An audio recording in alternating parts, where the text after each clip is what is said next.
Well, hello. We're going to talk about worker-owned co-ops in this Better FAQ video. This is a topic that comes up pretty often, and for good reason. You want to give your workers ownership in the business. Make it more democratized, make it more equal, make sure everyone has a say, and also everyone is vested in the business. Totally makes sense. It's a great ideal to look up to. But the problem with worker-owned co-ops is that a lot of the time there's a lot of complexity that goes into the worker-owned co-op that isn't discussed. And so a lot of the time we have clients come to us and they say, I want to set up a worker-owned co-op. Here's the workers. Here's how much equity I want them to have. Equity means ownership. And they want to get off to the races and get this thing set up.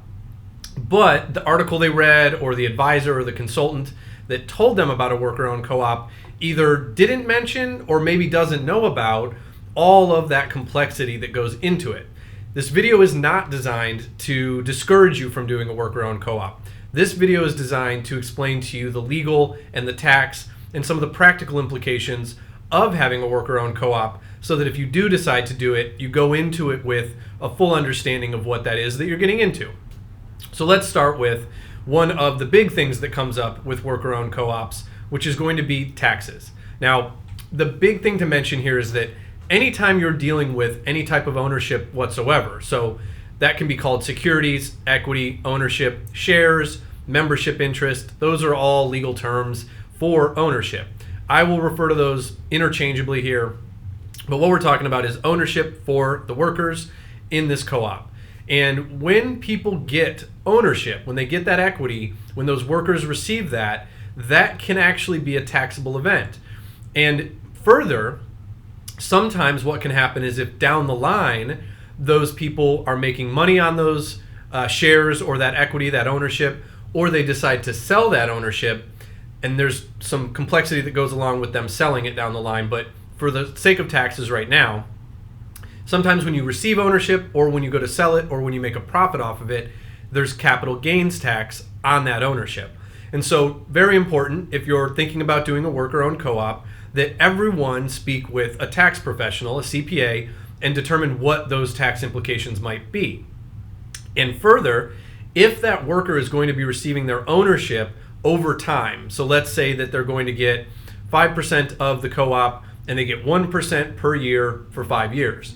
Well, that's called a vesting schedule. And with that vesting schedule, there's actually a tax implication every time they vest that 1% down the line. So there's something that can be filed sometimes for that called an 83B election. I have another video on that. Go ahead and watch it. But the 83B election still requires that you pay taxes. So there's really no getting around the taxes when you're dealing with ownership. And that is also true with a worker-owned co-op. Now, let's zoom out for a second because when we're talking about ownership, that's typically either going to be an LLC or a corporation. And when we're talking about ownership in those, for an LLC, it's a membership interest. For a corporation, it's going to be shares, and that's why you have shareholders. Those are the owners. Now, another thing that can come up when you're dealing with worker-owned co-ops is something called dilution.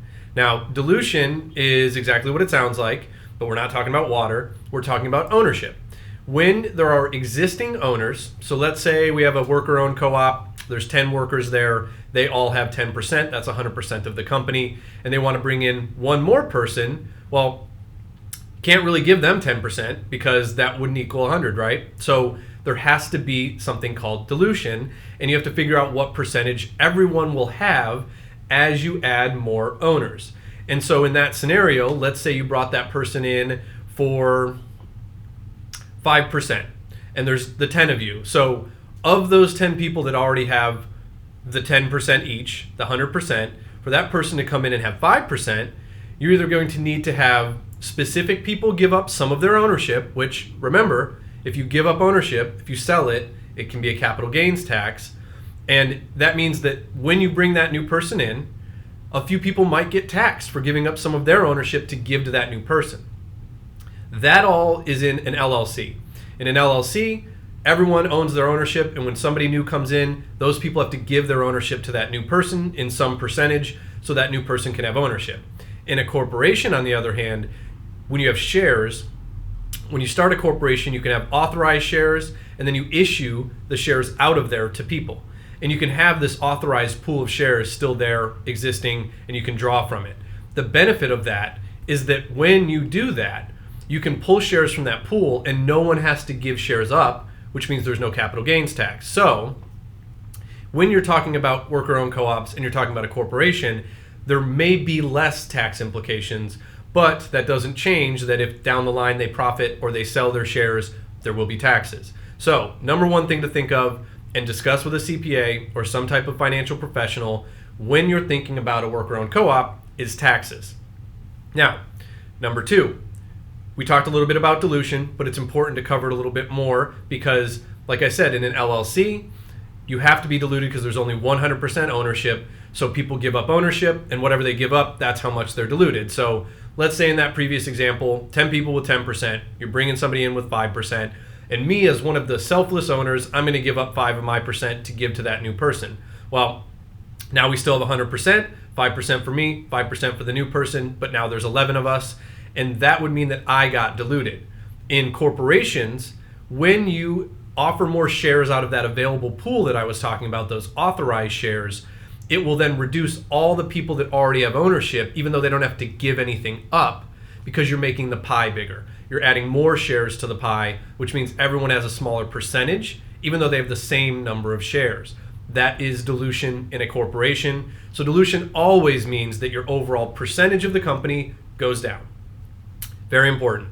And as time goes on, if you have a worker-owned co-op and you plan to have 100 people in it, very, very important to plan what that dilution will look like so that people don't get diluted down to like 1% or less than 1%, especially if they were promised a higher percentage and you didn't plan for dilution. Now, very important to cover as well with the ownership is that when someone has ownership and they decide to leave, you have to buy that ownership out. You have to pay them money to get that ownership back, and that could be very expensive if the co-op is worth a lot of money. If the co-op's doing really well, which that's the goal usually of having a worker-owned co-op is to make it successful because everyone is invested. But if someone wants to leave and you have to buy their shares back or their membership percentage back in an LLC, that could be very costly. And that is something that you should plan for as well, because as much as we want to hope that everyone will work in our company forever, they might not. And if they leave and they want to sell, it could be costly. Now, on that same note, you have to have terms in your paperwork with these folks, which I'm not even going to cover all the paperwork that goes into a workers owned co-op, but you might be able to tell from all of the things that I'm describing that there is a fair amount.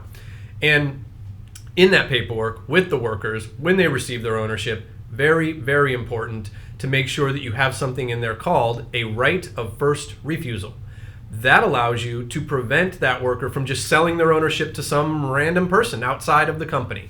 Just saying, hey, Joe, you want to buy my interest in this worker-owned co-op for $1 million? You do? Cool. Now all of a sudden, Joe is an owner of your company, of your worker-owned co-op. That could be problematic because people have voting rights typically when they receive ownership. So, right of first refusal will prevent someone from selling outside of the company to some random person that then becomes an owner with all of the rest of you and has a vote when there's shareholder meetings or when there's membership meetings in LLCs. And that means that someone could come in unfamiliar, doesn't know anyone, votes against everyone, and that could be problematic. Now, last thing to cover, also super important, sometimes people don't think about this. When you become an owner of a business, even a worker-owned co-op, you now are liable for whatever that business does. Now, there is some personal liability protection when you have an LLC or a corporation in place, but if there's some negligence, if something goes grossly wrong, if for whatever reason someone sues the company and they're able to get through that liability protection of the company to the owners, then those owners could be personally liable. So when you think about worker-owned co-op, you're thinking about the good things. You're thinking, I want to have my workers be an owner. I want that for them. I want them to be invested in this business. I want them to make money when we make profit. But keep in mind that they are also taking on liability. They're also taking on tax consequences, and they are also taking on a lot more responsibility with the voting and the meeting of the owners. So, worker-owned co-ops, fully support them, think that they are great, love the concept behind them, but very, very important, pay attention to all of these things that go along with worker-owned co-ops that a lot of the time aren't talked about. Thanks for tuning in.